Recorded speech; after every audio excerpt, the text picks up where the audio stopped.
So my screen is visible to all of you. Is it visible? Okay, fine. So अस्सलाम वालेकुम everyone, कैसे हो आप सब? ओके, मेरा इंट्रोडक्शन तो हो चुका है. सो कल आपको थोड़ी बहुत बेसिक्स बताई थी सर ने साइंटिफिक राइटिंग कोर्स के बारे में, और कि असल में रिसर्च राइटिंग होता क्या है, आर्टिकल राइटिंग और रिव्यू राइटिंग वगैरह. तो आज हम बेसिक्स पढ़ेंगे अबाउट सर्चिंग टेक्निक्स, कि हम जो रिसर्च आर्टिकल लिखते हैं उसके लिए सर्चिंग कैसे करते हैं. ठीक है. So okay, fine. So what is searching? जब भी आपने कोई चीज ढूंढनी होती है तो आप गूगल पे क्या लिखते हो?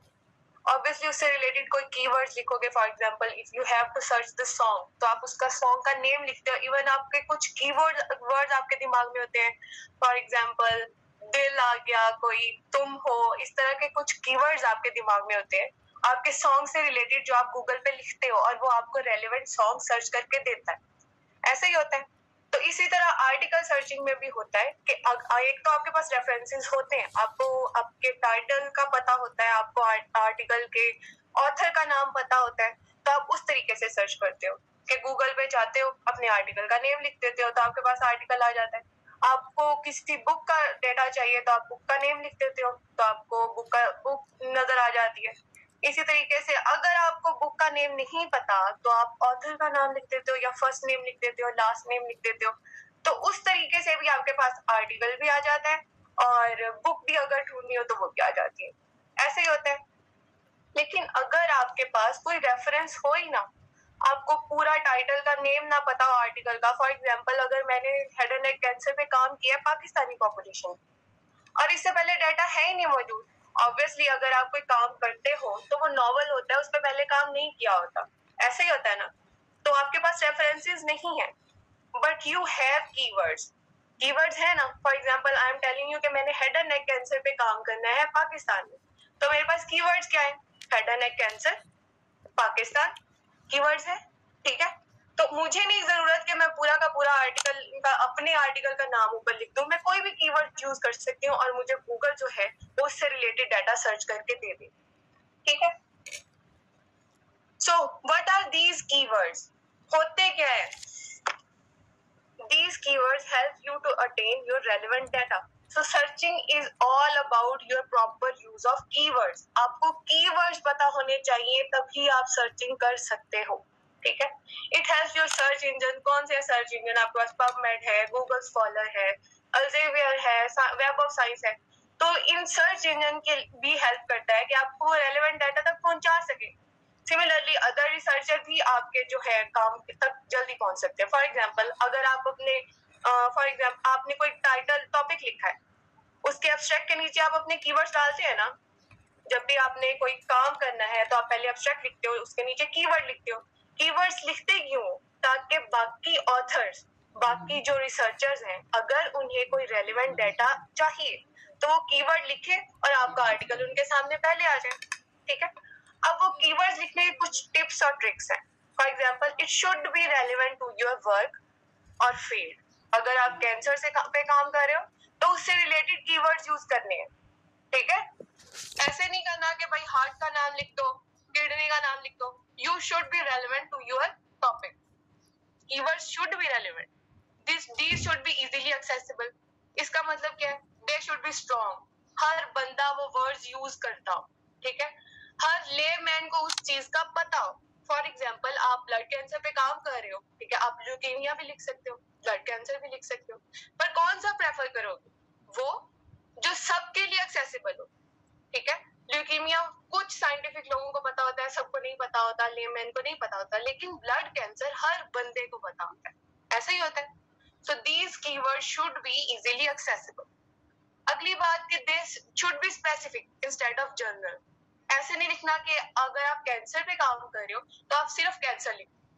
ब्लड कैंसर साथ मेंशन करोगे, अपने टॉपिक को स्पेसिफाई करोगे. ठीक है. फॉर एग्जांपल नीचे एक टाइटल दिया हुआ है, effect of season on hematochemical profile of Cholistani livestock from Pakistan. What do you guys think कि ऊपर वाले कीवर्ड्स हमें लिखने चाहिए या नीचे वाले कीवर्ड्स लिखने चाहिए? आप स्लाइड को देख के मुझे ये आंसर कर सकते हो।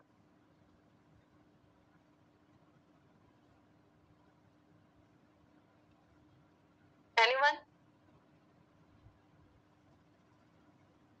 अबव, ऊपर वाला, ऊपर वाला,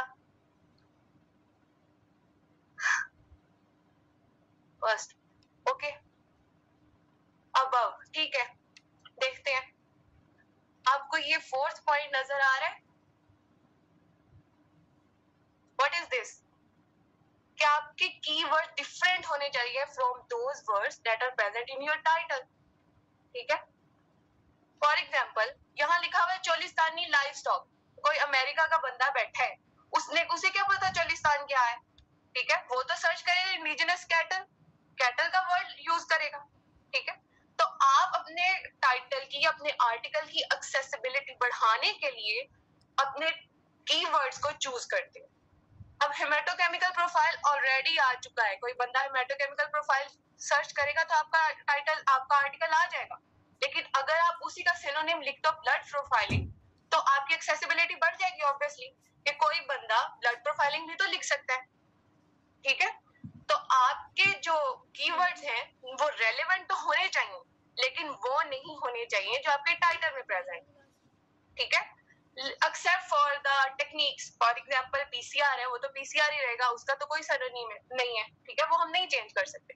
लेकिन कीवर्ड आपने हमेशा वही लिखने होते हैं जो आपके टाइटल में नहीं प्रेजेंट, लेकिन वो आपके काम से रेलेवेंट हो, ठीक हो गया? Next, finding information sources. हम जो चीजें सर्च करते हैं, आर्टिकल की चीजें सर्च करते हैं, वो कहाँ से लेते हैं, ठीक है? एक तो होता है फॉर्मल वे, आप यूनिवर्सिटी की लाइब्रेरीज में जाते हो, गवर्नमेंट के डिपार्टमेंट लाइब्रेरीज में जाते हो, वहां जाके बुक्स पढ़ते हो और आर्टिकल्स पढ़ते हो जो वहां पहले पब्लिश रखे हुए होते हैं। एक होता है इनफॉर्मल वे, आप डायरेक्ट ऑथर को ईमेल कर देते हो कि भाई मुझे आपका आर्टिकल चाहिए, वैसे एक्सेस नहीं मिल रही, पैसों का है, तो प्लीज आप मुझे अपना आर्टिकल भेज दो। तो ये इनफॉर्मल वे है। दूसरा ये कि पर्सनल लाइब्रेरीज को कंसल्ट करते हैं एक्सपर्ट्स की, जैसे आपके प्रोफेसर्स होते हैं, उनको उनकी एंड नोट की लाइब्रेरीज बनी होती है, अब तो वैसे सबकी बनी होती है। तो आप किसी भी एक्सपर्ट से कहो भाई कि आपके पास इस लाइब्रेरी से रिलेटेड जो है आपके आर्टिकल, वो मुझे भेज दो, ठीक है?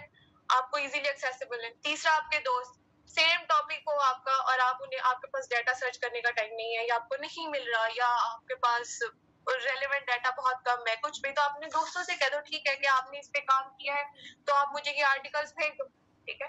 पढ़े तो वो गूगल में ही है, ठीक है? पढ़े तो वो इंटरनेट पे ही है, वो सिर्फ आपकी हेल्प कर रहे हैं इनफॉर्मल वे में, ठीक हो गया? Okay, bibliographic aids. What is bibliography? थोड़ा बहुत आइडिया है आपको बिब्लियोग्राफी क्या होता है? यस मिलाएगा। वैसे आप मुझे लिख के आंसर कर दो, क्वेश्चनिंग लास्ट में करेंगे, ठीक है? बिब्लियोग्राफी क्या होता है? Any idea? No idea? Yes, reference list. जब भी आप कोई काम करते हो, किसी जगह से कोई चीज लिखते हो, कोई डाटा लेते हो, तो उसे साइट करते हो अपने पेपर में। ऐसा ही होता है ना कि मैंने ये इस ऑथर का इस ईयर से उठाया है, इस टाइटल के पेपर से उठाया है। तो ये चीजें जब आप एंड में, पेपर के एंड में मेंशन करते हो, उसे कहते हैं बिब्लियोग्राफी, ठीक है? अपने रेलेवेंट डाटा के सोर्स का आपको इंफॉर्मेशन देनी होती है कि आपने ये कहाँ से उठाया है, उसे कहते हैं बिब्लियोग्राफी। और बिब्लियोग्राफिक एड्स कि हमें ये चीजें कहाँ से मिली हैं, ठीक है? कौन सी है चीजें? लाइब्रेरी होगी, ऑब्वियसली मैंने आपको बता दिया। एपीए रेफरेंसेस नहीं, वो तो एंड नोट की बात है, वो तो बाद में करते हैं।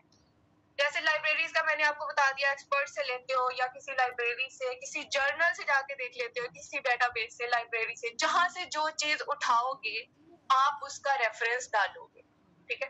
There is a difference between citation and bibliography, ठीक है?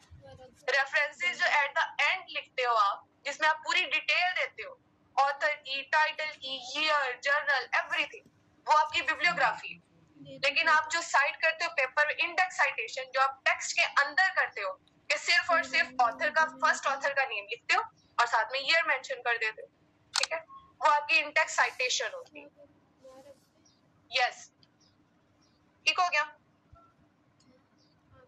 Okay, these are some some bibliographic aids के आप जहां से डाटा ले सकते हो, ऑब्वियसली pubmed.gov से ले सकते हो, एल्सेवियर से, वेब ऑफ साइंस से, गूगल स्कॉलर से, साइंस डायरेक्ट से, कहीं से भी जहां से भी आप अपना डाटा सर्च कर सकते हो, that is your bibliographic aid. ठीक है, अब ऑनलाइन सर्चिंग टेक्निक्स कौन कौन सी हैं? ये तो जस्ट मैं आपको नेम बता रही हूँ, थोड़ा सा आइडिया दे रही हूँ, बाकी इसको मैनुअली करके देखेंगे। ठीक है, बूलियन ऑपरेटर है, फ्रेज सर्चिंग है, ट्रंकेशन और वाइल्ड कार्ड है, प्रॉक्सिमिटी है, फोकसिंग और लिमिटिंग द रिसर्च। ये 5 मेथड। ठीक है, first what is Boolean operator? हमने फिजिक्स के वो जो फर्स्ट ईयर सेकंड ईयर में पढ़ा होगा कि एंड और नॉट, इनको बूलियन ऑपरेटर कहते हैं, ये तो सबको याद होगा, है ना। सो इसको सर्च कैसे करते हैं? और नॉट को गूगल स्कॉलर ने आजकल खत्म कर दिया, गूगल ने, कि ये इस तरीके से सर्च नहीं हो सकता, सिर्फ एंड वाला आजकल बूलियन ऑपरेटर काम कर रहा है। लेकिन मैं आपको बता तीनों देती हूँ कि फर्क क्या है। फॉर एग्जाम्पल, आप गूगल स्कॉलर पे जाके गूगल पे लिखते हो पॉवर्टी क्राइम, तो आपके पास कुछ आर्टिकल ऐसे आएंगे जिसमें पॉवर्टी होगी, कुछ आर्टिकल ऐसे आएंगे जिसमें क्राइम होगा, कुछ आर्टिकल ऐसे आएंगे जिसमें पॉवर्टी और क्राइम दोनों होंगे, ऐसे ही ना। लेकिन अगर आप ये कैपिटल वर्ड्स में एंड अंदर डाल देते हो तो आपके पास सिर्फ वो आर्टिकल आएंगे जिसमें पॉवर्टी एंड क्राइम दोनों होंगे। ठीक है, और नॉट यूज नहीं होता, लेकिन 5-6 साल पहले यूज होता था। इसमें फर्क ये था कि आप कॉलेज और यूनिवर्सिटी लिखते थे तो पेपर वही आते थे जिसमें या कॉलेज होता था या यूनिवर्सिटी का जिक्र होता। कॉलेज और एंड यूनिवर्सिटी कभी इकट्ठे नहीं आते। ठीक है, what is the application of Boolean operator? यही बता रही हूँ रिमशा कि हम अपनी रिसर्च को स्पेसिफाई करने के लिए बूलियन ऑपरेटर यूज करते हैं। जैसे अगर मैं पॉवर्टी और क्राइम लिखती हूँ, दोनों वर्ड्स इकट्ठे लिखती हूँ, तो हर आर्टिकल ऐसा आएगा जिसमें पॉवर्टी लिखा होगा, कुछ आर्टिकल ऐसे आएंगे जिसमें क्राइम लिखा होगा, कुछ आर्टिकल ऐसे आएंगे जिसमें पॉवर्टी और क्राइम दोनों का जिक्र होगा। ठीक है, अगर मैंने उसे स्पेसिफाई करना है कि मुझे सिर्फ वही आर्टिकल चाहिए जिसमें इन दोनों का जिक्र हो, मुझे नहीं चाहिए जिसमें अकेला पॉवर्टी हो, मुझे नहीं चाहिए जिसमें अकेला क्राइम हो, तो मैं ये कैपिटल एंड बीच में डालूंगी। ठीक हो गया, पॉवर्टी एंड क्राइम, तो मेरे पास सिर्फ वही आर्टिकल आएंगे जिसमें पॉवर्टी और क्राइम दोनों का जिक्र होगा। ठीक है, बाकी कॉलेज और यूनिवर्सिटी का मैंने बता दिया कि और डालने से क्या होता था, या वो पेपर आते थे जिसमें सिर्फ कॉलेज का जिक्र हो, या वो पेपर आते हैं जिसमें सिर्फ यूनिवर्सिटी का। वो पेपर कभी नहीं आते जिसमें कॉलेज और यूनिवर्सिटी दोनों का इकट्ठा जिक्र हो। ठीक है, ये पिछली बात है, अब ये यूज नहीं होता। नॉट भी ऐसे ही था कि आप कैट्स नॉट डॉग्स लिख दो तो सारे वही पेपर आएंगे जिसमें सिर्फ कैट्स का जिक्र होगा। कोई ऐसा पेपर आपके सामने नहीं आएगा जिसमें कैट्स के साथ डॉग्स आ जाएं या अकेले डॉग्स आ जाएं। ठीक है, ये बूलियन ऑपरेटर का फायदा था। फ्रेज सर्चिंग सबसे मजे की और सबसे इंपॉर्टेंट चीज ये। ठीक है, इसमें क्या होता है कि आप एक थोड़ा सा फ्रेज लिखते हो। फ्रेज तो आपको पता है ना, शॉर्ट पार्ट ऑफ सेंटेंस होता है जो कंप्लीट मीनिंग भी नहीं देता लेकिन इंपॉर्टेंट वर्ड्स होते हैं। ठीक है, फ्रेज तो यही होता है। तो आप एक छोटी सी फ्रेज लिखते हो, for example in the Pakistan, lung cancer, smoking, इस तरह की फ्रेज, और उसके इर्द गिर्द आप लगा देते हो इन्वर्टेड कॉमा, जैसे ये लगे हुए, तो आपके पास सिर्फ वही आर्टिकल्स निकलते हैं जिसमें वो फ्रेज हूबहू लिखी हुई हो, इसके अलावा कोई नहीं। ये सिर्फ अभी आप समझने, हम गूगल स्कॉलर पे जाके ये सब अप्लाई करेंगे। ठीक है, ट्रंकेशन और वाइल्ड कार्ड क्या होता है? इसमें हमारी खुद गूगल मदद करता है। कैसे? हम फिजियोथेरेपी इतना वर्ड लिखें तो आगे फिजियोथेरेपी खुद ही लिखा आ जाता है, फिजियोथेरेप्यूटिक्स लिखा आ जाता है, थेरेपिस्ट लिखा आ जाता है। हमें बस थोड़ा सा वर्ड आता हो, ठीक है, थोड़ा सा पता हो कि हमारे आर्टिकल से रेलेवेंट कीवर्ड इस तरह का है, चाहे उसके स्पेलिंग पूरे नहीं आते हैं, पूरा वर्ड आपको नहीं लिखना आ रहा, पूरे स्पेलिंग नहीं आ रही, लेकिन गूगल हमारी खुद हेल्प करता है ये वाइल्ड कार्ड के जरिए कि हमें वो खुद देना शुरू कर देता है पूरे वर्ड्स। ठीक है, फिर आता है प्रॉक्सिमिटी सर्चिंग, वो तो था पूरा वर्ड देता है। इसमें क्या होता है कि आप एक वर्ड लिखते हो, उससे आगे पूरी लाइन आपको मिल जाती। कैसे? फॉर एग्जांपल, मुझे सपोज नवाज शरीफ का नाम पूरा नहीं आता था, मैंने नवाज लिख दिया, तो उससे रिलेटेड जितने इंपॉर्टेंट नेम्स होंगे, शरीफ आ जाएगा, कुछ भी आ जाएगा, तो वो खुद ही देना शुरू हो जाएगा। ठीक है, इसी तरह ऑथर का आपको फर्स्ट नेम नहीं आता, लास्ट नेम नहीं आता, आप थोड़ा सा लिखोगे, प्रॉक्सिमिटी सर्चिंग के जरिए आपको पूरा नेम पता चल जाएगा। इसी तरह थोड़ा सा टाइटल लिखोगे, प्रॉक्सिमिटी सर्चिंग के जरिए आपको पूरा टाइटल पता चल जाएगा। ठीक है, ओके। सर्च इंजन है कौन कौन से? बेसिकली गूगल है हमारे पास, याहू है, याहू अब बहुत कम यूज होता है, अल्टा विस्टा, फास्ट, एमएसएन, ये तो अब यूज ही नहीं ना होते। सबसे ज्यादा गूगल यूज होता है क्यों? इंडेक्सिंग बहुत अच्छी है भाई, टूल्स बहुत एडवांस है, हर चीज तो मिल जाती है गूगल पे, ठीक है, सभी यही यूज कर रहे हैं, याहू भी करते हैं पर बहुत कम, ठीक है। सो स्कॉलरली सर्च इंजन जो हमारे काम के हैं, रिसर्च आर्टिकल्स है, वो मैंने आपको पहले भी बता दिए, जैसे एल्सेवियर है, वेब ऑफ साइंस है, साइंस डायरेक्ट है, पबमेड है, गूगल स्कॉलर है, ये सब, ठीक है। अब हम सर्च कैसे करते हैं? Wait, let me share my screen, Google Scholar, okay. Year wise search कर सकते हो, ऑथर वाइज सर्च कर सकते हो, जर्नल वाइज, ये तो मैंने आपको बता दिया ना कि अगर आपको इन चीजों में से कोई चीज पता हो तो। अगर आपको पता ना हो, आपके पास सिर्फ कीवर्ड्स हो, तो आप कैसे सर्च कर सकते हो? Late me share my screen again, Google पे जाते हैं। ओके, पहले मैं आती हूँ गूगल पे, फिर हम चलेंगे गूगल स्कॉलर। एक जगह मैंने खोल लिया google.com, एक जगह मैं खोलती हूँ google.com, ठीक है। वैसे मेरी स्क्रीन विजिबल है?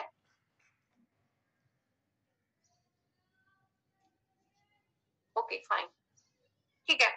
फर्क क्या है इसमें? फॉर एग्जाम्पल मैं यहाँ सर्च करती हूँ बायोकेमिस्ट्री, बायोकेमिस्ट्री आ गया। जैसे ये बायोकेमिस्ट्री क्या है, ये वाइल्ड कार्ड सर्च है ना, मैंने सिर्फ बायोकेम लिखा था, आगे उसने खुद ही वर्ड देना शुरू कर दिया। यहाँ भी मैं सर्च कर देती हूँ बायोकेमिस्ट्री, ये लो बायोकेमिस्ट्री, ठीक है। सेम सर्चेज आ गई, 875 लाख इसमें है, उतनी ही इसमें है, ठीक है।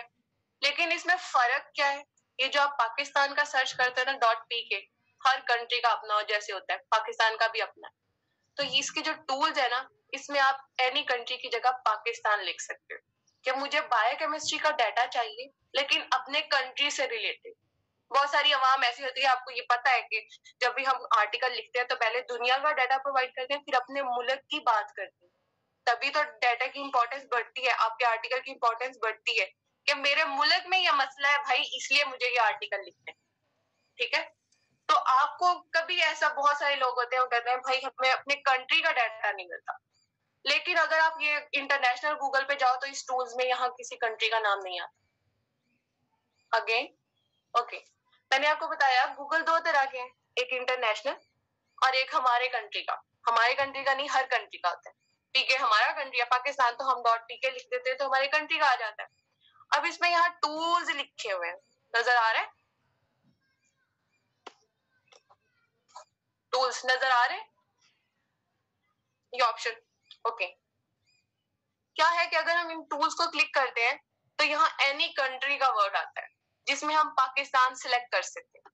मैंने पाकिस्तान सिलेक्ट कर लिया, तो अब ये जो बायोकेमिस्ट्री की जितनी भी सर्च है, जो भी टॉपिक बायोकेमिस्ट्री से रिलेटेड है, वो पाकिस्तान में आएगा। लाहौर पाकिस्तान है, ये .pk पाकिस्तान में जो सर्च हुई है, वही edu.pk पाकिस्तान की, सेंट्रल पंजाब पाकिस्तान की, शिफात अमीर मिल्लत यूनिवर्सिटी पाकिस्तान की है, ये पाकिस्तान की है, किनार्ड कॉलेज पाकिस्तान की। तो पाकिस्तान का रेलेवेंट डाटा आ गया सारा, ठीक है। बाकी इसमें आप कंट्री का ऑप्शन नहीं लिख सकते, बस ये फर्क है आपके इंटरनेशनल गूगल पे और आपके कंट्री के गूगल पे।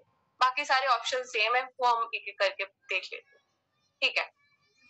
अभी मैंने बायोकेमिस्ट्री सर्च किया, सेकंड टूल्स पे जाओ और क्या क्या लिखा हुआ है, any time. Any time means कि आप पिछले 1 घंटे में जो जो बायोकेमिस्ट्री से रिलेटेड पब्लिश हुआ है वो देख सकते हो, रेलिवेंट, ठीक है। पास्ट 24 आवर्स में कितना रिसेंट डाटा है वो देख सकते हो, पिछले हफ्ते में क्या आया है वो देख सकते हो, महीने में क्या आया है वो देख सकते हो, पूरे साल में, एक इसी साल में 2021 से लेके 2022 तक क्या आया है ये देख सकते हो। अगर मैं पास्ट और देखती हूँ कि पिछले घंटे घंटे में क्या आया, तो ओके, बायोकेमिस्ट्री से रिलेटेड ये पब्लिकेशन हुई है 22 मिनट्स पहले, 25 मिनट पहले ये पब्लिकेशन हुई है, 30 मिनट पहले ये पब्लिकेशन हुई है, ठीक है। ये सारे क्या है, बायोकेमिस्ट्री से रिलेटेड है, ठीक है। अभी मैं इसी पास्ट और को कन्वर्ट कर देती हूँ पास्ट ईयर में, तो ये आगे जी आपके पूरे साल का डाटा, ये पिछले पूरे साल में बायोकेमिस्ट्री से रिलेटेड क्या क्या सर्चेस पब्लिश हुई हैं, ठीक है, क्या क्या डाटा पब्लिश हुआ है, हो गया 2021 और 2022 का डाटा है सारा, ठीक है। तीसरी चीज इसमें इंपॉर्टेंट क्या है कि आप कर सकते हो एक रेंज को। फॉर एग्जाम्पल मैंने जी 1900 का डाटा लेना है, 1900 से लेके 1901, मुझे सिर्फ इतना डाटा चाहिए इस साल के अंदर अंदर जो भी पब्लिश हुआ। बायोकेमिस्ट्री का इस साल से अंदर कुछ भी पब्लिश नहीं हुआ, ठीक है। अभी इसको थोड़ा सा बढ़ा देते हैं कि 2000 कर देते हैं, ठीक है।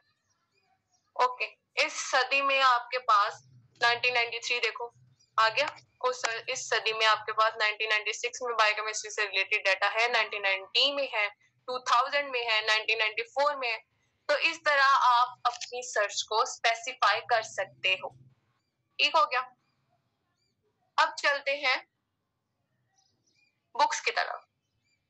अब इससे रिलेटेड आप बुक्स भी पढ़ सकते हो, बुक्स भी इसी तरीके से एनी टाइम में 21st सेंचुरी में कौन कौन सी बुक पब्लिश हुई थी, 20th सेंचुरी में कौन कौन सी बुक पब्लिश हुई थी, और 19th सेंचुरी में।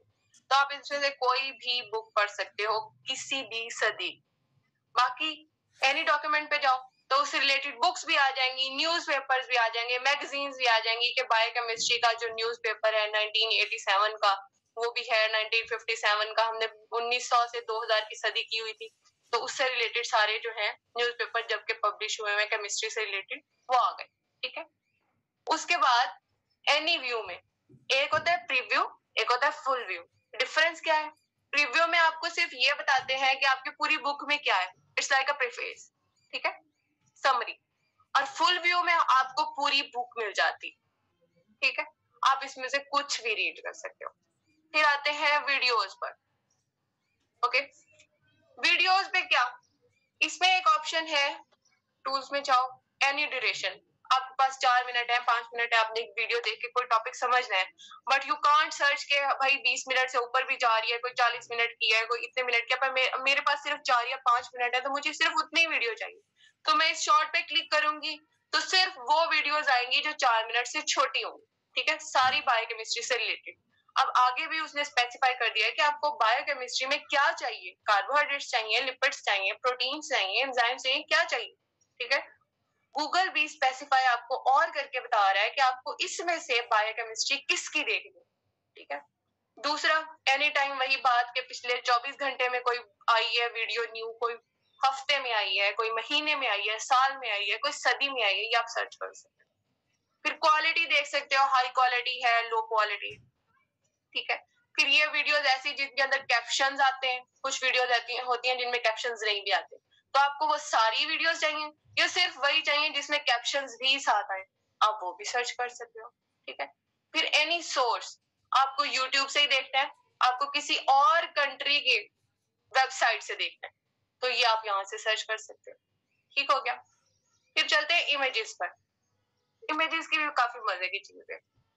इसके टूल्स में जाओ तो पहली चीज तो ये टाइम, तो आपको पता है कि कोई भी टाइम आप देख सकते हो। दूसरी चीज है टाइप, ठीक है, कि आपको किस टाइप की चीज चाहिए, आपको लाइन ड्राइंग चाहिए या क्लिप आर्ट या हर तरह की तस्वीर। लाइन ड्राइंग होगी जो खुद ड्रॉ की होती, ठीक है। अगर आपको क्लिप आर्ट चाहिए तो आपको क्लिप आर्ट इस तरह का मिल जाएगा, ठीक है। जिस तरह की आपको पिक्चर्स चाहिए वो आपको सामने नजर आते हैं। दूसरा, आपने कलर्स भी सिलेक्ट करने होते हैं। फॉर एग्जाम्पल, मुझे रेड कलर की बायोकेमिस्ट्री की जितनी चीजें हैं मुझे वो चाहिए, तो रेड कलर की बायोकेमिस्ट्री में सब कुछ आ गया, ठीक है। जो जो जहां भी रेड कलर होगा वो आपके सामने आ जाएगा, ठीक है।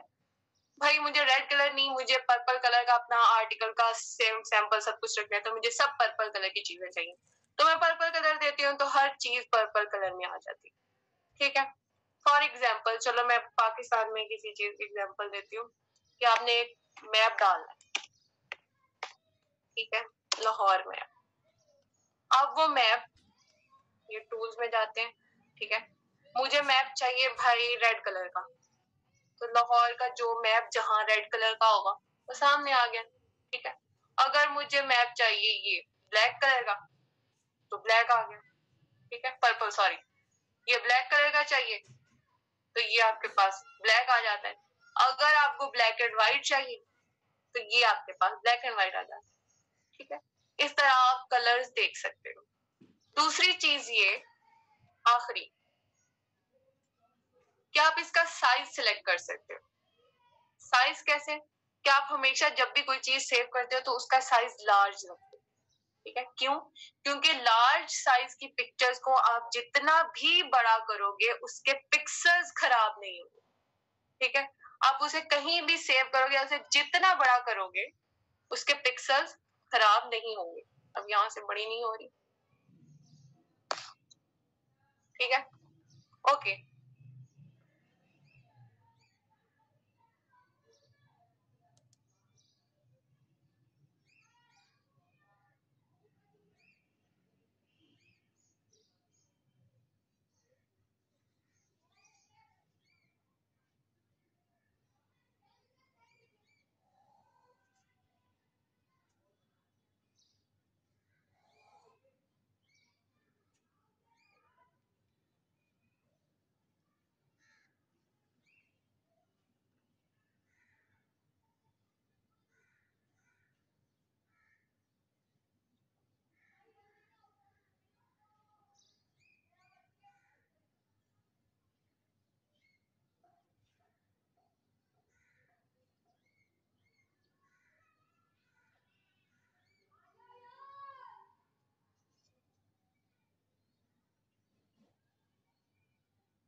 Thank you, Ms. Agna Mariam. We will go ahead and take some time for questions now. Just a reminder, please be sure to type your questions into the Zoom chat box or comment section on Facebook. We are sharing feedback. Please wait. Maybe her net is disconnected. Okay, ma'am.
Am I audible? Ms. Agna Mariam, are you with us?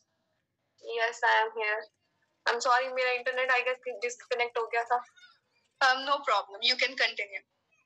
Okay, मैं screen share करती हूँ।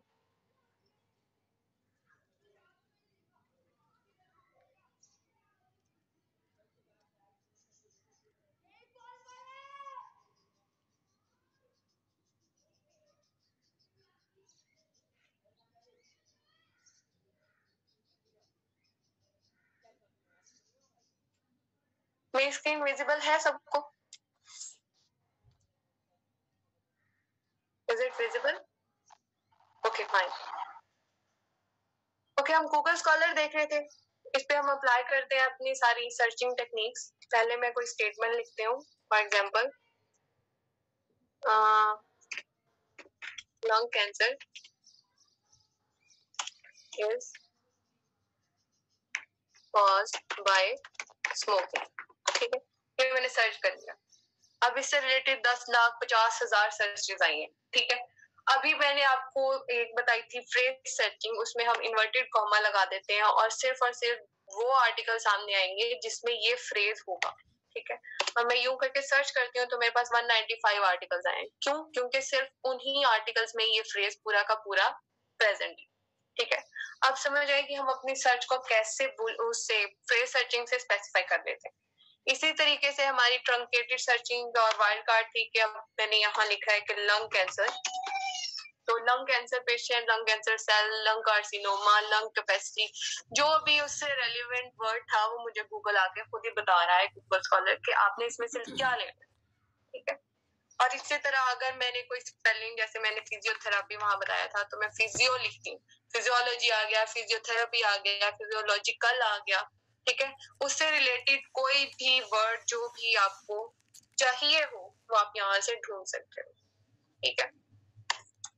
ये तो हो गया आपकी search को specify करने का तरीका, ठीक है। फिर आ जाते हैं हम यहाँ एनी टाइम पे, कि इस गूगल स्कॉलर की प्रॉपर्टीज क्या क्या है। एनी टाइम पे आप क्या देख रहे हो कि सिंस 2022 लिखा हुआ है, 2021 लिखा हुआ है, 2018 लिखा हुआ है, यहाँ कस्टम रेट लिखा हुआ है। अगर आपको इसी lung cancer is caused by smoking इससे रिलेटेड आर्टिकल्स चाहिए और उनका डाटा चाहिए आपको सिर्फ लास्ट ईयर का, सिंस 2022, तो आपको सिर्फ उसी साल का डाटा आ जाएगा। और इसकी सर्चेस कितनी होंगी? 6000 ऑलमोस्ट 7000, ठीक है। कहाँ 10,50,000 थी, वहां से सिर्फ 6000 होगी। अगर आपको चाहिए नहीं सिर्फ एक साल का नहीं, मुझे 2 सालों का डाटा चाहिए, तो मैं यहाँ 2021 कर देती हूँ, तो यहाँ सर्चेस उतनी बढ़ गई, ठीक है। उतना डाटा और इंक्रीज हो गया, यहाँ 17,000 हो गया। अभी ये मुझे 2018 से आर्टिकल चाहिए तो ये और बढ़ जाते हैं। अगर मैं कस्टम रेंज कर देती हूँ कि मुझे पिछले 10 सालों का चाहिए, 2010 से 2000 चलो 20 तक चाहिए, मुझे इन 10 सालों का डाटा इससे रिलेटेड चाहिए, उतनी सर्चेस बढ़ गई, उतना डाटा बढ़ गया, ठीक है। फिर उसके बाद आता है सॉर्ट बाय रेलेवेंस डेट, या आपने डेट से सर्च कर लिया। फिर ये नई एक चीज आई है रिव्यू आर्टिकल, कि आप अगर रिव्यू आर्टिकल को क्लिक करते हो तो आपके पास सिर्फ इससे रिलेटेड रिव्यू आर्टिकल आते हैं, रिसर्च आर्टिकल्स नहीं आते, ठीक है।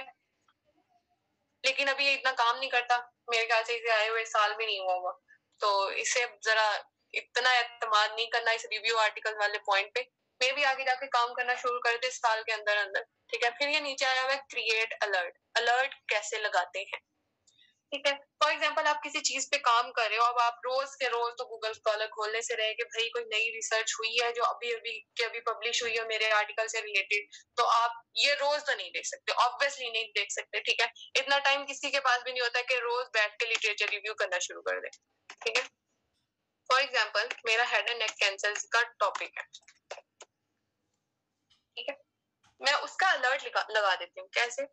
मैं यहाँ जाती हूँ, ये अलर्ट लिखा हुआ है, ये वैसे मैंने पहले अलर्ट लगाए हुए, मैंने यहाँ से क्रिएट अलर्ट लगाया। अब मुझे यहाँ जिस रेलेवेंट टॉपिक का, जो भी मेरा टॉपिक है उससे रेलेवेंट डाटा चाहिए, तो मैं यहाँ उसका अलर्ट लगा देती हूँ कि अगर पिछले घंटे में भी कोई आर्टिकल पब्लिश हुआ है, पिछले 1 मिनट में भी कोई आर्टिकल आया है, तो मुझे फौरन ईमेल आ जाएगी कि भाई दुनिया के इस पेपर में इस जगह पे इससे रिलेटेड सर्च हो गई है, ठीक है। मुझे हेड एंड नेक कैंसर से रिलेटेड डाटा चाहिए और मुझे सारे रिजल्ट चाहिए, दुनिया में कहीं भी उससे रिलेटेड पब्लिश हुआ तो मुझे चाहिए, तो मैं यहाँ उधर क्रिएट अलर्ट कर देती हूँ। तो जब भी कोई आर्टिकल पब्लिश होगा, ठीक है, कोई भी आर्टिकल पिछले 15 मिनट में भी, पिछले घंटे में भी, तो आपको ईमेल आ जाएगी, ठीक है। ऐसे आप अलर्ट क्रिएट कर सकते हो, इससे आपको आपका डाटा भी बचता है सर्चिंग का, और टाइम भी बचता है, और आपको रेलिवेंट डाटा भी मिल जाता है और रिसेंट भी, ठीक है। फिर उसके बाद इसमें है जी आपकी, दोबारा चलते हैं गूगल स्कॉलर में।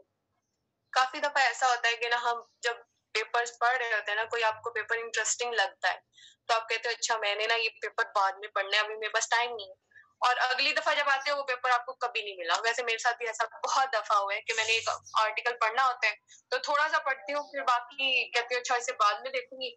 आर्टिकल का चाहे थोड़ा बहुत नेम ही याद हो तो मुझे उससे रिलेटेड बहुत कुछ मिल जाएगा, लेकिन वो आर्टिकल कभी नहीं होगा। तो आप उसे क्या कर लो, यहाँ से सेव कर लो, ठीक है। अब मुझे ये हेड एंड नेक कैंसर ये पेपर पसंद आया, मैंने कहा अभी मेरे पास टाइम नहीं है, ठीक है मैं ऐसे बाद में पढ़ती हूँ, मैं सेव कर लेती हूँ अपनी लाइब्रेरी में, चलो 2 दिन बाद पढ़ लूंगी, 3 दिन बाद, ये मैंने सेव कर लिया, ठीक है। अब वो मुझसे पूछ रहा है कि अपनी ऑलरेडी जो आपकी रीडिंग लिस्ट है उसमें सेव करना है, कोई क्रिएट न्यू कोई नई आपने लाइब्रेरी बनानी है। ओके, अजान हो रही है, मैं 2 मिनट तक वेट करती हूँ।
ओके, सो अब आपने ये आर्टिकल पढ़ना है, इसे यहाँ से सेव कर लिया और यहाँ से कर लिया डन, ठीक है। अभी आपके आर्टिकल्स खुलेंगे कहाँ पे, यही इन 3 डॉट्स पे जाओ, ये आपके आ गई माय लाइब्रेरी, इसमें आपने ये आर्टिकल सेव किया हुआ है, जब दिल चाहे पढ़ लो, जब आपका दिल भर जाए, ठीक है मैंने इससे डाटा ले लिया और मुझे ये आर्टिकल नहीं चाहिए, तो यहाँ से पकड़ के डिलीट कर दो, ठीक है। और दूसरी बात ये, आप अपनी लाइब्रेरी में जो डाटा सेव कर लेते हो ना, वो आप दुनिया के किसी लैपटॉप पे जाके, किसी कंप्यूटर पे जाके खोल लो, बस आपका ईमेल लॉगिन, तो वो सारा का सारा डेटा वहां आ जाता है कि मेरी लाइब्रेरी में ये आर्टिकल से, अब मेरा लैपटॉप चलो खराब हो गया है, मैं अब वो नहीं देख सकती, मैंने इतना सारा डाटा सर्च करके रखा हुआ था। आप किसी और लैपटॉप में ईमेल लॉगिन करो और अपना गूगल स्कॉलर खोलो, तो आपकी लाइब्रेरी वैसी की वैसी हूबहू आ जाएगी, आपका सारा डेटा सेव हो, ठीक है। ये होता है लाइब्रेरी का फंक्शन। अलर्ट्स आ गए, फिर आते हैं जी एडवांस सर्चेस पे। एडवांस में क्या होता है, आपको पता है कि जर्नल्स क्या होते हैं, जो इम्पोर्टेंट जर्नल्स है उन्हें फाइंड कहाँ से करते हैं, एनी आइडिया? कल सर ने बताया हो मे बी। कुछ जर्नल्स का नाम होता है, बाकी उनकी जेसीआर की लिस्ट आती है जिसे आप देखते हो कि कौन से इम्पोर्टेंट जर्नल्स हैं और कहाँ कहाँ है, तो आप साइंस वेब वेबसाइट नहीं, वहां से सर्च नहीं करते, वहां से वो आर्टिकल सर्च करते हैं जो आप डाउनलोड नहीं कर सकते। जर्नल्स की हमेशा एक लिस्ट आती है जो एचईसी रिकॉग्नाइज्ड होते हैं, इंपॉर्टेंट जर्नल्स होते हैं, जैसे नेचर है, बड़ा जाना माना जर्नल है जिसका हमारा इम्पैक्ट फैक्टर 41+ है, सबसे अच्छा जर्नल है कि नहीं, एल्सेवियर का अपना जर्नल है। ये जर्नल होते हैं, ये वेबसाइट्स की बात नहीं कर रही हूँ। For this one needs to have a Google Scholar. Google Scholar पे क्या अकाउंट बनाना है, ऑन गूगल स्कॉलर अकाउंट लाजमी नहीं है, आप ईमेल लॉगिन कर लो, जो भी चीज आप जब भी चलाते हो, यस HRJS जैनब यही, ठीक है। जब भी आप गूगल भी चलाते हो तो ऑब्वियसली अपना ईमेल अकाउंट तो डालते ही हो ना, जब भी आपने क्रोम चलाना होता है अपना ईमेल अकाउंट डालते हो, अपना लैपटॉप स्टार्ट करना होता है, कुछ भी तो आप अपना ईमेल अकाउंट डालते हो, ठीक है। तो ये चीजें आपकी वैसे के वैसे ईमेल में सेव हो जाती है, इसके लिए कोई सेपरेट अकाउंट बनाने की जरूरत नहीं है। ये बस मेरी ईमेल लॉगिन है, मैंने उसी पे गूगल स्कॉलर चला लिया, उसी पे गूगल चला लिया, उसी पे हर चीज पकड़ के चलाई हुई है, ठीक है। इतना उसमें कोई इशू नहीं है कि आपको इसके लिए सेपरेट अकाउंट बनाना पड़ेगा, ऐसा कुछ नहीं होता, ठीक है। बाकी एक तरीका आप यहाँ से सर्च कर सकते हो कि ये मैट्रिसेस है, यहाँ से आप देख सकते हो कि आपके जो इम्पोर्टेंट जर्नल है, देखो सबसे अच्छा जर्नल है नेचर, फिर new England journal of medicine, फिर साइंस, IEE, ये सब आपके जर्नल रेलिवेंट है। इधर से आप व्यू ऑल करके सर्च कर लेते हो, बाकी बहुत लंबी इसकी स्टोरी है कि आप जर्नल कैसे सर्च करते हो, मैं बताने लगी तो 1-1.5 घंटा और लग जाना। तो वैसे हम सर्चिंग कर रहे हैं तो उस पर चलते हैं, ठीक है। ओके, ये तो मैंने आपको बता दिया गूगल स्कॉलर से हम चीजें रेलिवेंट कैसे देखते हैं। एक और चीज मैंने आपको वहां तो बता दिया, गूगल पे हमने अपने पाकिस्तान का डाटा कैसे निकालना है, लेकिन यहाँ कैसे निकालना है, यहाँ अब आप इन्वर्टेड कॉमा में पाकिस्तान लिखते हो कि मुझे वो आर्टिकल चाहिए जिसमें पाकिस्तान का जिक्र लाजमी है, ठीक है। हेड एंड नेक कैंसर, अब जहां वो पाकिस्तान में हुआ होगा वही पेपर आपके पास आएंगे, ठीक है। कोई एक्स्ट्रा पेपर नहीं आएगा। उस आर्टिकल में पाकिस्तान का नेम लाजमी होगा, तभी वो आर्टिकल आपके सामने आएगा, ठीक है। ये 2680 है। वैसे अगर मैं पाकिस्तान को रिमूव कर दूं, ये 561,000 इतने आर्टिकल, ठीक है। ये आपके पास एक और तरीका हो गया, ओके। इसके अलावा इलेक्ट्रॉनिक थीसिस एंड डिसर्टेशन, जो आपके जो थीसिस होते हैं, इलेक्ट्रॉनिक का क्या मतलब होता है? इलेक्ट्रॉनिक डिवाइसेस, इलेक्ट्रॉनिक कोर्सेज, ये सब ई कोर्सेज जो हम करते हैं, क्या होता है? जो भी चीज आप फिजिकल नहीं करो, ऑनलाइन करो, वो इलेक्ट्रॉनिक्स ही है ना, इलेक्ट्रॉनिक्स में आ जाती है। जो आपको फिजिकली अवेलेबल ना हो, ऑनलाइन अवेलेबल हो, वो इलेक्ट्रॉनिक्स में चीजें आ जाती है। जैसे थीसिस और डिसर्टेशन क्या है, ये अगर ऑनलाइन अवेलेबल हो, ये इलेक्ट्रॉनिक्स में आ जाते हैं, ठीक है। तो इलेक्ट्रॉनिक थीसिस एंड डिसर्टेशन को ETDs कहते हैं, ठीक है। आप पूरे के पूरे थीसिस भी सर्च कर सकते हो कि जो दुनिया में कहीं भी काम हो, इवन पाकिस्तान में जो आपके जो थीसिस पब्लिश होते हैं PhD के, वो भी ढूंढ सकते हो, ठीक है। अब वो कहाँ से मिल सकते हैं? एक तो ऑब्वियसली आपको लाइब्रेरी से मिल सकते हैं, ठीक है। दूसरी आपकी डिजिटल लाइब्रेरी है NDITD, वहां से मिल सकते हैं, ठीक है। ethos.bl.uk, यूके की लाइब्रेरी, ब्रिटिश यूनिवर्सिटीज जितनी भी है उसके थीसिस में होते हैं, ठीक है। पाकिस्तान के जो थीसिस है वो PRR.HTC पे होते हैं। हम ये 2-4 वेबसाइट्स हैं जिसके ऊपर ये थीसिस होते हैं, हम वहां से देखते हैं, ठीक है। ओके, बिब्लियोग्राफिक ये डेटाबेसेस मैंने आपको पहले ही बता दिया, पबमेड है, आप यहाँ से देख सकते हो, साइंस डायरेक्ट है, स्प्रिंगर है, एल्सेवियर है, कहीं से भी। अगर आपको बुक्स चाहिए, ई बुक्स फ्री, जो आप रीड करना चाहते हो और आपको अवेलेबल नहीं है, तो आप www.pdfdrive.com पे जा सकते हो। वहां से आपको जो भी PDF चाहिए, जिस भी बुक की चाहिए, वो वहां अवेलेबल होती है। आप वहां से डाउनलोड करो, रीड करो, जो मर्जी करो, ठीक है। HEC के मैंने आपको बताया कि HEC का तो पता है ना, पाकिस्तान के जितने भी थीसिस होते हैं, पब्लिश होते हैं, वो HEC के अंदर रजिस्टर्ड होती है यूनिवर्सिटीज ना। तो HEC की अपनी वेबसाइट है prr.hec.gov.pk। इसमें जितने भी पाकिस्तान के साइंटिस्ट जो रिसर्चर हैं, वो अपने आर्टिकल या अपने थीसिस पब्लिश करते हैं, चाहे वो MPhil के हो, चाहे वो PhD के हो, तो वो उस रेपोजिटरी में जाते हैं। यहाँ मैं जाती हूँ गूगल में, ओके। ये आ गया NDLTD, जिसके अंदर पूरी दुनिया के थीसिस है। ये आ गया ETDs आ गए, जो मैंने आपको बताया कि इलेक्ट्रॉनिक थीसिस एंड डिसर्टेशन को ETDs कहते हैं। तो ये ग्लोबल ETD सर्च पे जाओ, ठीक है। उसके बाद जाते हैं यहाँ, सपोज मैंने head and neck cancer use किया, मैं कुछ और यूज कर लेती हूँ, like colorectal cancer. Colorectal cancer कि मुझे इससे रिलेटेड थीसिस चाहिए, तो आपके पास दुनिया में जितने भी थीसिस होंगे ना, वो कोलोरेक्टल कैंसर से रिलेटेड, वो सारे आ जाएंगे। कितने? 89,000, ठीक है। अब मैं कहती हूँ कि मुझे सिर्फ वो चाहिए जिनमें इंग्लिश लैंग्वेज यूज हो, और जो 2015 से आगे हो, ठीक है, 2022 तक, इतने साल के चाहिए। यहाँ से कर दो अप्लाई, ठीक है। अब 5,979 इतने थीसिस रह गए जो कि 2015 से आगे हैं, जितनी भी थीसिस पब्लिश हुए वो आ गए, ठीक है। दूसरा, वो सारे इंग्लिश लैंग्वेज में, ठीक है। इससे आप अपना आइडिया ले सकते हो ऑब्वियसली कि थीसिस किस तरह से लिखना है। मैंने अपनी स्टोरी को, जो मैंने पूरा का पूरा रिसर्च किया है, उस स्टोरी को कैसे बनाना है, पहले मैं क्या लिखूंगी, फिर क्या लिखूंगी, कौन कौन सा मेथड यूज कर सकती हूँ, एवरीथिंग। आप बहुत चीजों का आइडिया थीसिस से ले सकते हो, ठीक है। ये तो आ गया इंटरनेशनल लेवल पे। अब चलते हैं जी अपने HEC पे, HEC.prr.gov, ठीक है।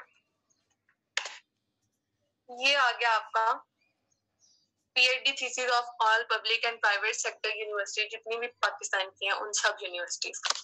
अभी आपको ऑथर्स का नेम पता है, एज आई सेड कि अगर आपको ऑथर्स का नेम पता है तो आप उससे पब्लिश कर सकते हो। आपको अपने टीचर का, सपोज सुपरवाइजर का नाम पता है कि मेरे सुपरवाइजर का नाम है जी मोहम्मद अली, ये सेकंड नेम है, ये फर्स्ट नेम है, तो मैं मोहम्मद अली लिखूंगी तो उसके 15 थीसिस अब तक इससे रिलेटेड पब्लिश है, तो वो सब आ जाएंगे। मोहम्मद अली एक ही तो नहीं है बंदा, काफी सारे हैं, तो 15 थीसिस है।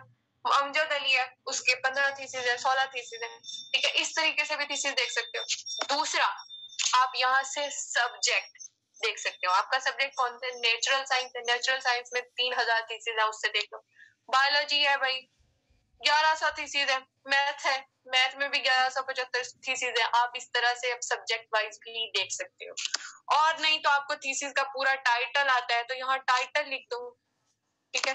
क्या आपको पूरा टाइटल पता हो तो यहाँ आराम से टाइटल लिख दो थीसिस का, तो आपको फिर भी मिल जाते हैं। इसके अलावा फॉर एग्जाम्पल ये देखिए डेट इशू के 2020 से 2022 तक जितने थीसिस हैं वो भी आ सकते हैं। फॉर एग्जाम्पल मेरा फील्ड है भाई बायोलॉजी, बायोकेमिस्ट्री है, तो मुझे यहाँ थीसिस चाहिए हेड एंड नेक कैंसर से रिलेटेड। वैसे मैंने इससे रिलेटेड बहुत सर्च किए, इसलिए खुद ब खुद ही गूगल दे देता है। तो हेड एंड नेक कैंसर लिख दिया, हेड एंड नेक कैंसर, ठीक है।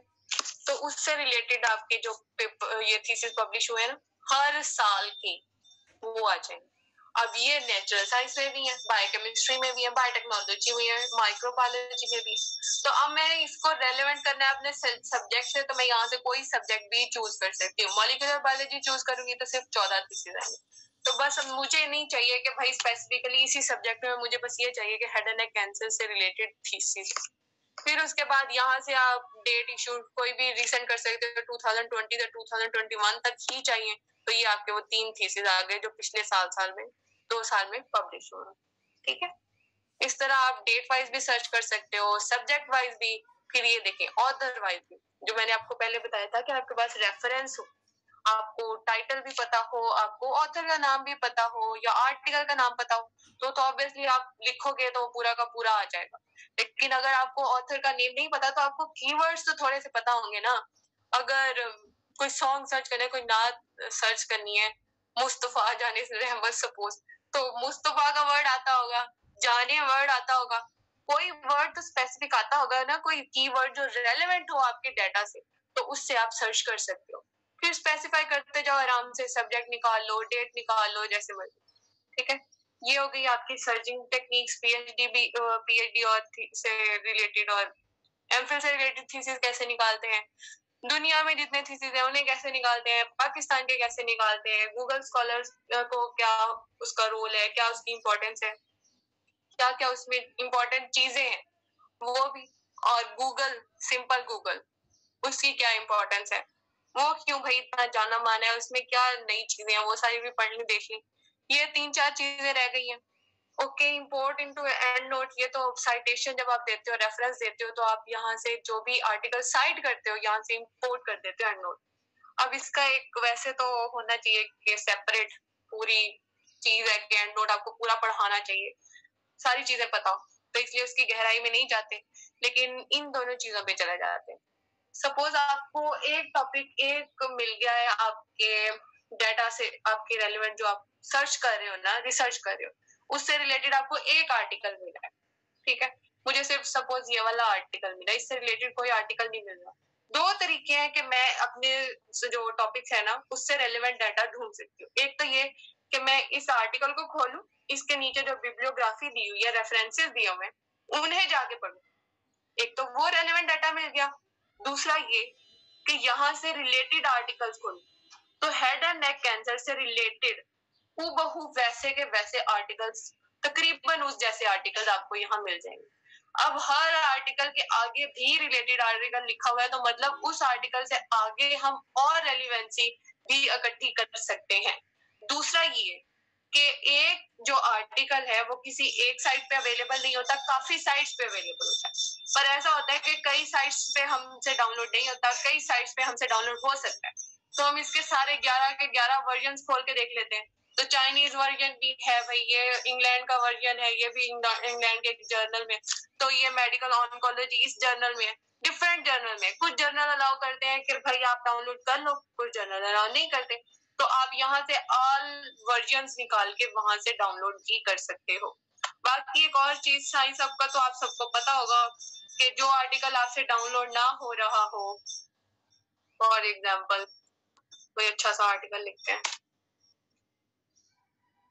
इससे रिलेटेड देखते हैं कोई आर्टिकल आता है, अच्छा जिसके आगे ये कोई वेब लिंक दिया हुआ हो ना, ये आर्टिकल्स डाउनलोड हो सकते हैं, जिनके आगे ये लिंक ना दिया हो वो डाउनलोड नहीं होते, ठीक है। इसे मैं खोलती हूँ, चेक करते हैं डाउनलोड हो सकता है नहीं हो सकता, इसे परचेज करना पड़ेगा, ठीक है। यहाँ से मैं इसका DOI नंबर कॉपी करती हूँ, कंट्रोल सी, और ये हम जाते हैं अपने साइंस हब।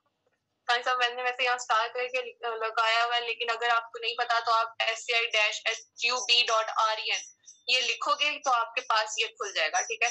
यहाँ आप अपना वो जो आई नंबर आपने कॉपी किया था वो आप पेस्ट कर देते हो, तो जो आर्टिकल वहां से डाउनलोड नहीं हो रहा होता वो यहाँ ओपन हो जाता है और आराम से आप डाउनलोड कर सकते हो, ठीक है।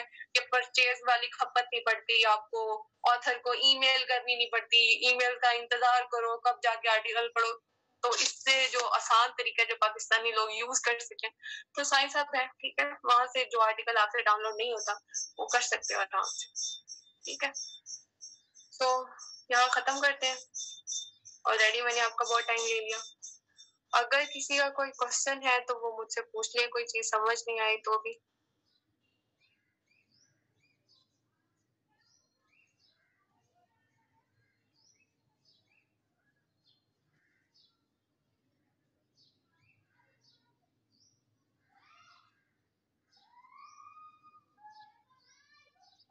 Dissertation is a kind of thesis, ठीक है। जैसा थीसिस होता है ना कि detailed version of research article, उसी तरह की उसे डिसर्टेशन कहते हैं।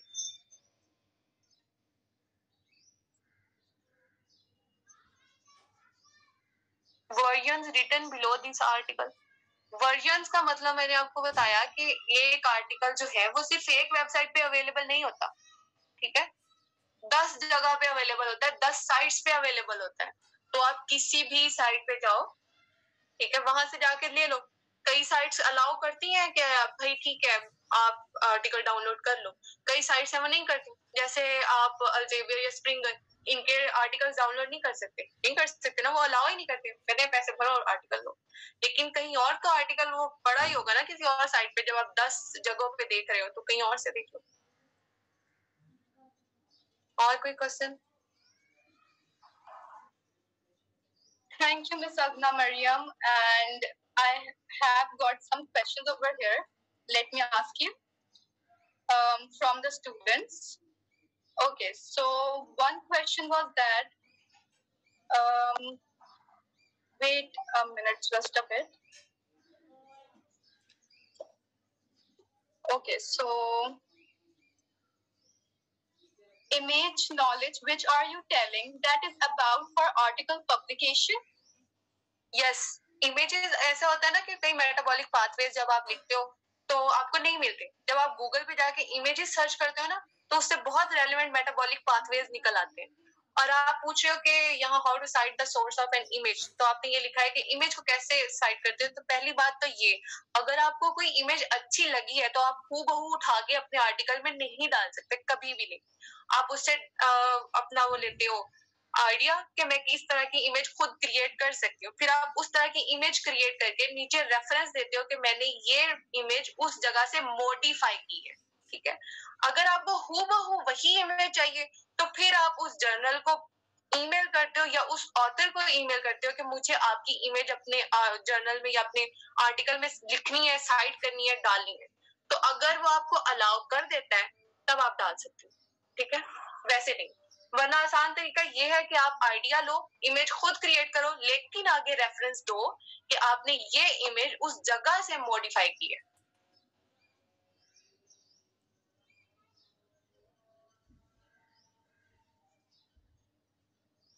Okay, thank you so much, Ms. Agna Mariam. On behalf of Microbiology Department, Jinnah University for Women, and the entire supporting team, extend a very hearty vote of thanks to you for sharing such a great knowledge, findings, and opinions with us. I am pretty sure that the precious knowledge that you have shared with us would have created so much awareness regarding the scientific writing and data searching techniques. I also like to thank our beloved Head of Department, Ms. Alia Hayat, for her guidance and moral support. I appreciate the efforts of Ms. Kashmala Zainab and also the students of Microbiology Society for organizing this workshop. Thank you so much, everyone, for joining us today.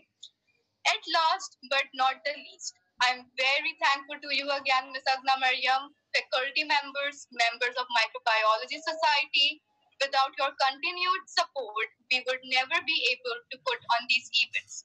So thank you so much. You're welcome. Okay, ये कई लोग मुझसे पूछे हैं कि कुछ और questions हैं वो लेने हैं, तो you can ask any data, any relevant जो भी आपको क्वेरी है, कुछ भी पूछना है या किसी भी टॉपिक से रिलेटेड, तो you can reach us through Multiomics, हमारा पेज है, तो आप हमसे कांटेक्ट कर सकते हो. अगर सीईओ सर से भी करना है तो उनसे भी, मुझसे करना है तो भी कोई मसला नहीं है. ठीक है.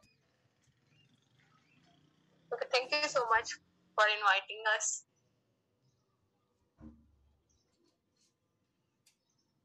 It was a pleasure to have you, Miss Abhagna Mariam. Allah Hafiz, everyone. Allah Hafiz.